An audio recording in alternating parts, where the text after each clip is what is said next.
I mean, I didn't even think I could do it, and then I just went out there and I did it. And it shows that you don't have to be the strongest, the tallest, the most fit. You just have to try. Welcome to the Woman Angler and Adventurer podcast, inspiring real women with a passion for fishing and the outdoors to go get their adventure on. Now, here's your host, Angie Scott and Barb Carey. Hello, everyone, and welcome to another exciting episode of the Woman Angler and Adventurer podcast. I'm Angie Scott. Barb Carey is up north. She just wrapped up a successful crappie weekend at Deerfoot Lodge that we mentioned a couple weeks ago in our chat with Amanda Wilson. Amanda sent along some photos from the weekend, and it looks like everyone had a blast. Wish I could have been there. From there, Barb hit the road, and she's up in Manitoba. I'm looking forward to hearing about all her adventures, as I'm sure you are as well. As for me, I'm back in Nashville on Living the Dream Studios, which is a 66-foot houseboat on Percy Priest Lake. I'm pretty excited to say I finally figured out an internet solution here, so I'm able to do interviews right from the boat. You're about to hear the first one today. But before we get into that, I have a quick announcement. I have the opportunity to attend the Bassmaster Classic this week in Knoxville. I'll be on the boat with G-Man, two-time Bassmaster Angler of the Year, and he's my favorite, by the way. I've been following him for a long time, and I can't believe that not only do I get to meet him, but I get to ride along with him in his boat for practice day as he prepares for the Classic, which begins on Friday. On Friday, I'll be out with Alton Jones Jr. as he makes his second appearance in the Classic. I hope to learn a lot from these amazing anglers and get a lot of behind-the-scenes coverage for you guys. I'll be posting updates on the Woman Angler and Adventurer Facebook group page, so if you're not already a member, hop on it and join. There'll be a link for that in the show notes for this episode, which you'll be able to find at thewomanangler.com/50. I'll also be chatting with several anglers on Thursday, so if there's any comments or questions you'd like to ask anyone, email them to me, Angie, at thewomanangler.com, and I'll be happy to pass those along for you. Okay, back to this week's episode. So I'm a huge fan of anything fishing related on television, so it's no surprise I'm a huge fan of the show Wicked Tuna on the National Geographic channel.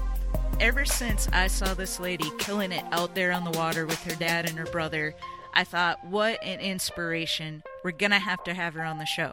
So today I am very proud to announce our special guest, Angelica Marciano from the FV, Hard Merchandise, and now their newest vessel in the fleet, the Falcon. Hopefully you all caught the 90-minute season premiere on Sunday night of the new season, Wicked Tuna Season 8. If you missed it, maybe they'll be replaying it at some point, so check out for that.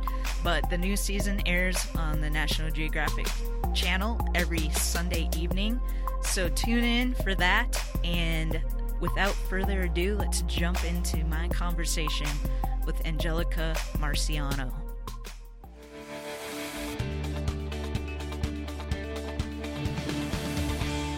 Angelica, welcome to the Woman Angler and Adventurer podcast. It's an honor to have you on the show. So for listeners out there who may not be familiar with National Geographic Channel's hit series Wicked Tuna, would you mind giving listeners just a quick rundown on what that show's all about?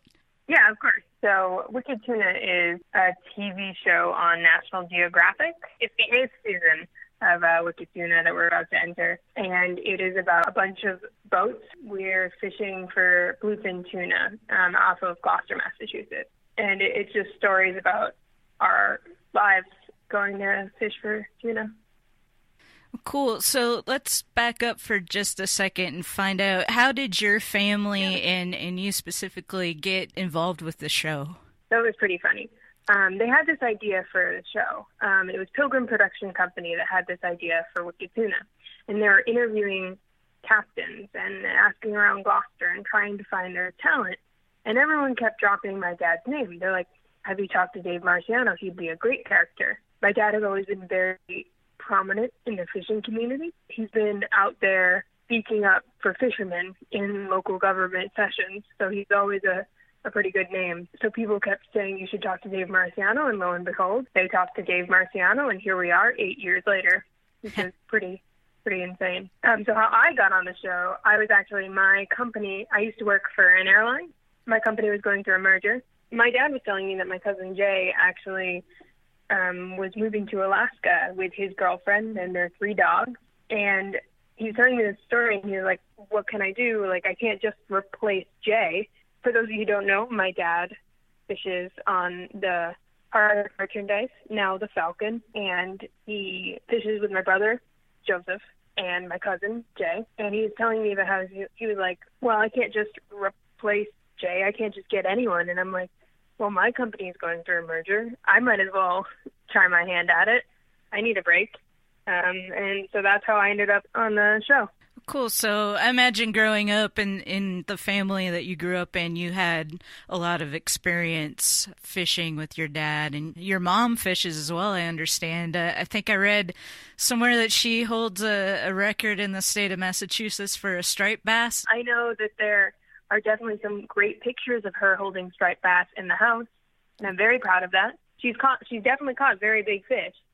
Yeah, well, that's cool. We actually have an event that the Woman Angler and Adventure is working on this October. We're gonna try and team up with Al's Goldfish Lure Company and another organization and try to get a group of women out near Cape Cod this fall and do some striper fishing. So, oh, that's awesome. Yeah, I'm really, really looking forward to that. What do you find that draws you into it? Well, so we've always been fishing out with my dad when we were younger, more for fun than anything. He's always taken us out on the water. The boat has literally been a part of our lives. My dad's first boat was named the Angelica Joseph, so it would have been silly not to go out on the boat that was literally named after us. You know, fishing isn't the most reliable way to make money, so that's always been a little hard for our family. So we take advantage of going out on the boat, and that was our lonely vacation, you know, because we couldn't always afford to go to Florida.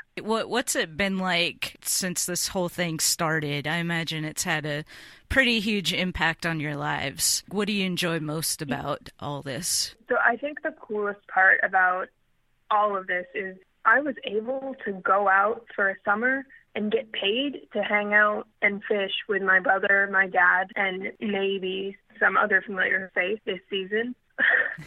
But I mean, who gets to go out with their family and get paid for it? You know, like that's amazing. Like, we worked really hard to catch these amazing fish, and it's pretty amazing to have an opportunity like this, going out there and seeing all of the life that the ocean has to offer.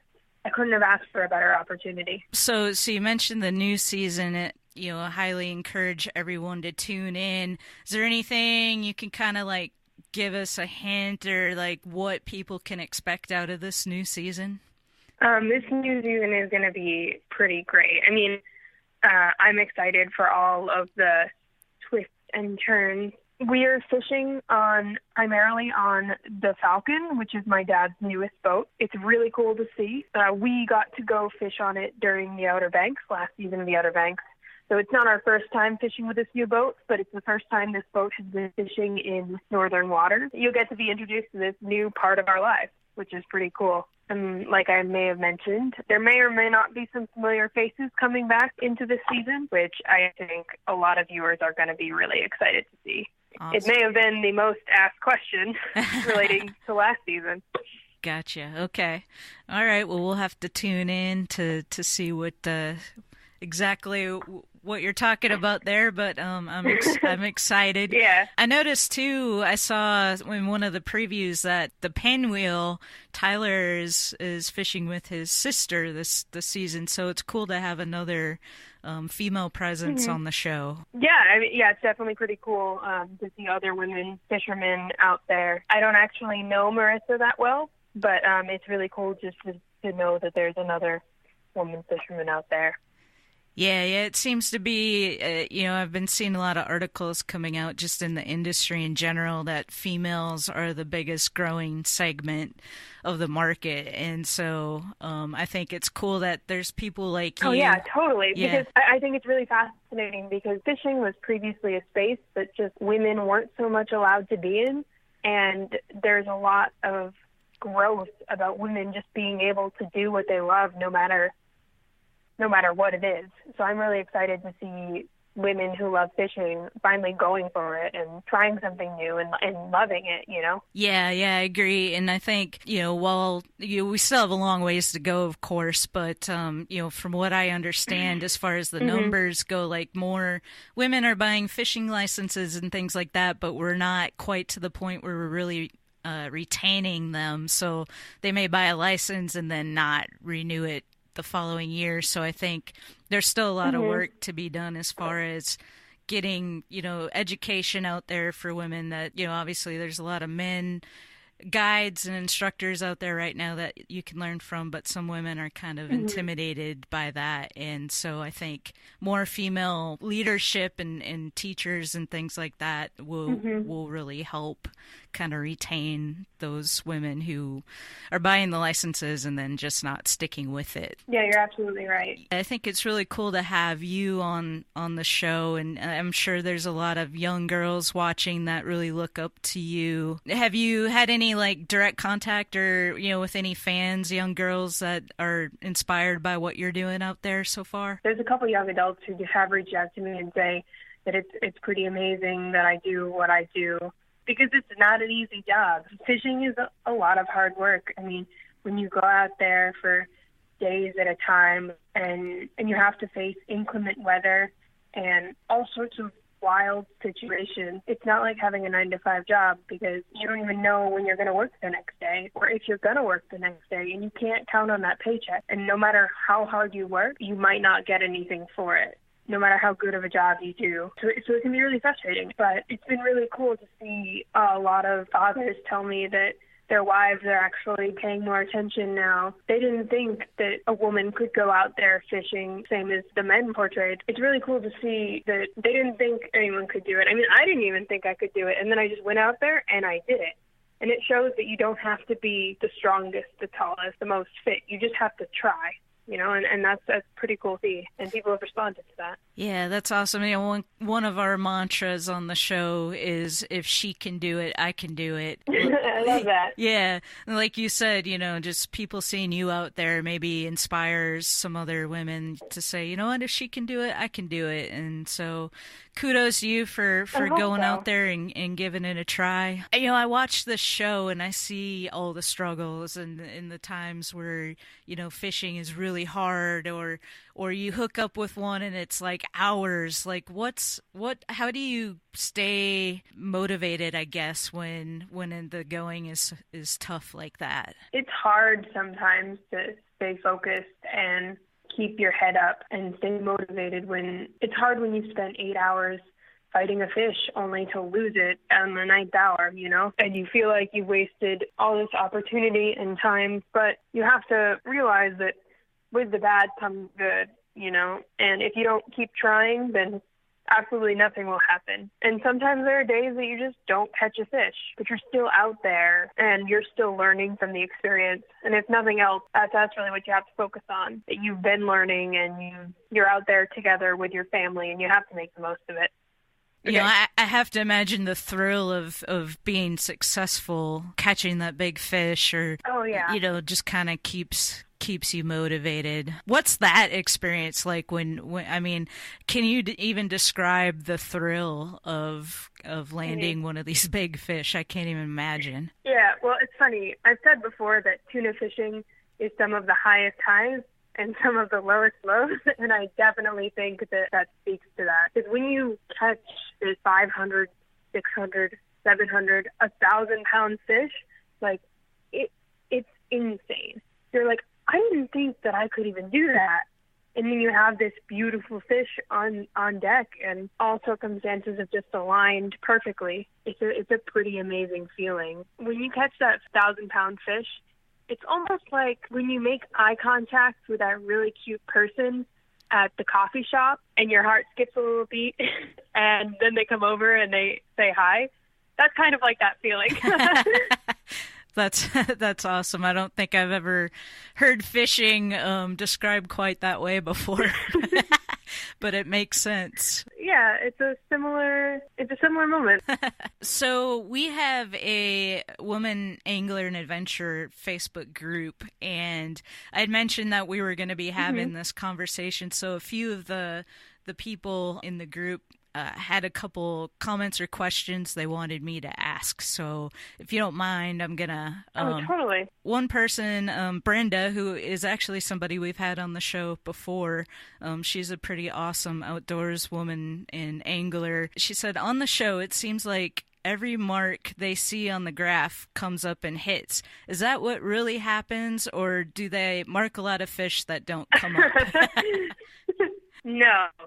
My dad is an expert at reading the machine, and it's really funny because he'll be like, that fish is about to bite. And you can tell. And based on all of the experience that my dad has, yeah, he can absolutely tell when the fish is actually going to bite based on how it's moving on the graph. But there are a lot of marks that you see that nothing happens with. We just don't want to show that because that's not exciting. That's just frustrating for us. Frustrating for everyone, you know? Right. I kind of figured that was the case. It would be too good to be true if every mark that came up, ended up hooking up. The best thing about seeing a mark is that you know the fish are out there. So that, if nothing else, is reassuring. Yeah, definitely. She also wanted to know, when you guys take the fish to the tuna grader, do you ever try to negotiate a higher price per pound, or is it just pretty much what they say goes? It's pretty much what they say goes, because you have a relationship with this buyer, and they are going to do their best to help you. If you don't like their price, you can go to another buyer, but we like our buyer. We like Scotty. He's definitely treated us really well in the past, and we know that he'll give us a good price for our fish. Gotcha. Yeah, that makes sense. And then Rachel asked, she said, I love the show. Can't wait for the new season to start. One thing I've always wondered, is there a prize or reward for being the top boat of the season, or is it just bragging rights? There's not a monetary prize for being the top boat of the season. It's definitely more about bragging rights. So a couple of years ago, my dad did receive a giant tuna can as a reward. National Geographic crafted that for him. Cool. So sometimes they do little things, but it's mostly bragging rights. But it would be cool to see an award with my name on it. Yeah, that would be awesome. I think it's cool that the company is named after you, though. Yeah, it's pretty cool and it's pretty inspiring, you know. Do you have any specific words of advice or inspiration for other women out there? I mean, I know we kind of touched on it, but just, for young girls who see you on the show and want to go after a life, maybe something similar to getting out there and tuna fishing. Do you have any advice for them?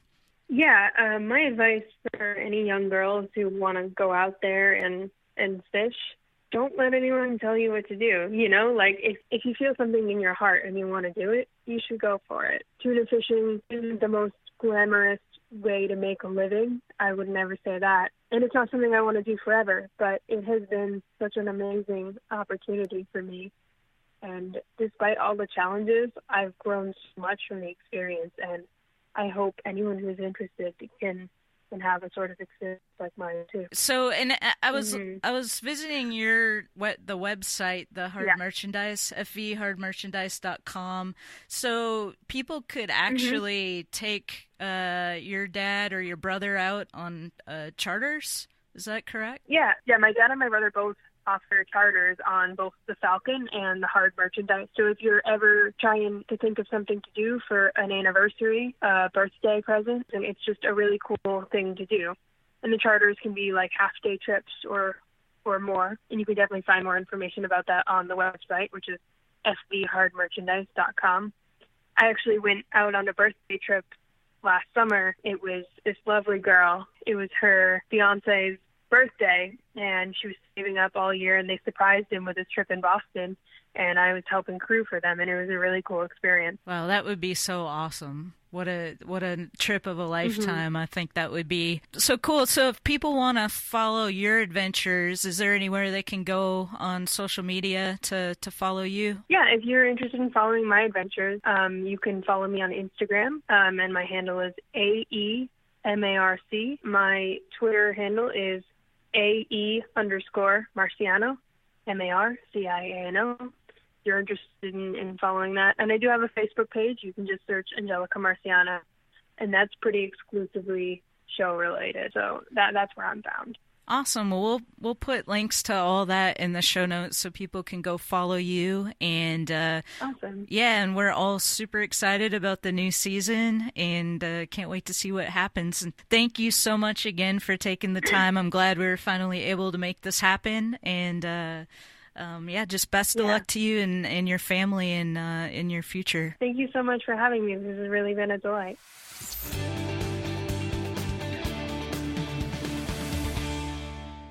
All right, thanks for tuning in to this week's episode. I hope you enjoyed. Remember to tune in to Wicked Tuna Sunday nights on the National Geographic channel so you can root for Angelica and her family on the Falcon. Stay tuned. Next week we have yet another super exciting episode. You may have seen a teaser for that floating around on Facebook. It's been generating quite a bit of buzz.